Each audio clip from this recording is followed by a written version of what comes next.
The sun dips low, casting long shadows across a quiet porch, where the American flag ripples in the heavy evening air. The fabric snaps sharply against the wind, glowing like molten gold in the fading twilight. It is a moment of profound silence, a stillness that holds the frame until the scene cuts sharply away. Suddenly, we are on a London street. Here, the police patrol without sidearms, a quiet contrast that fades into the chaotic hum of a sprawling American gun shop. Customers lean over glass counters, their fingers tracing the cold, polished steel of history. They look for security, for sport, or perhaps for something deeper in the metal.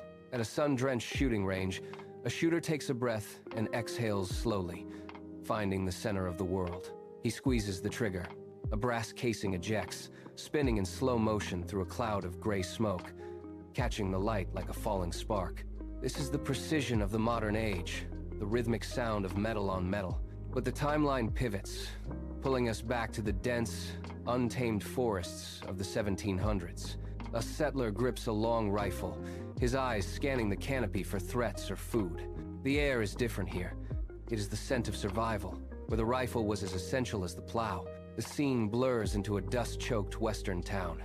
A cowboy rests a hand on a weathered revolver holster, his boots crunching on dry, unforgiving earth. This is the myth and the reality of the frontier. Suddenly, smoke billows from a musket line during the Revolution. The air grows thick with the acrid smell of black powder and the shouts of men fighting for a new idea. The camera glides over a worn wooden table, landing on a weathered copy of the Constitution. It zooms into the ink of the Second Amendment. The words, "right to bear," arms stand stark against the parchment, a promise written in a different world.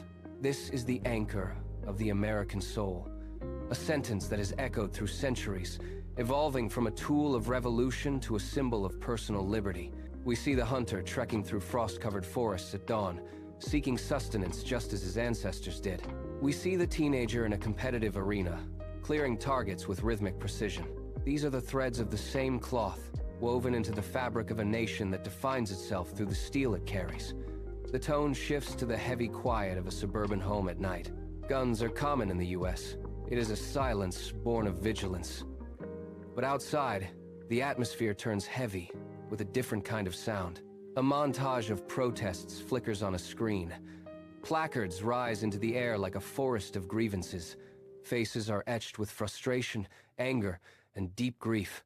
A young woman watches the news, her reflection caught in the glass of her television, a silent witness to a country at odds with itself. The music slows to a single pulsing bass note.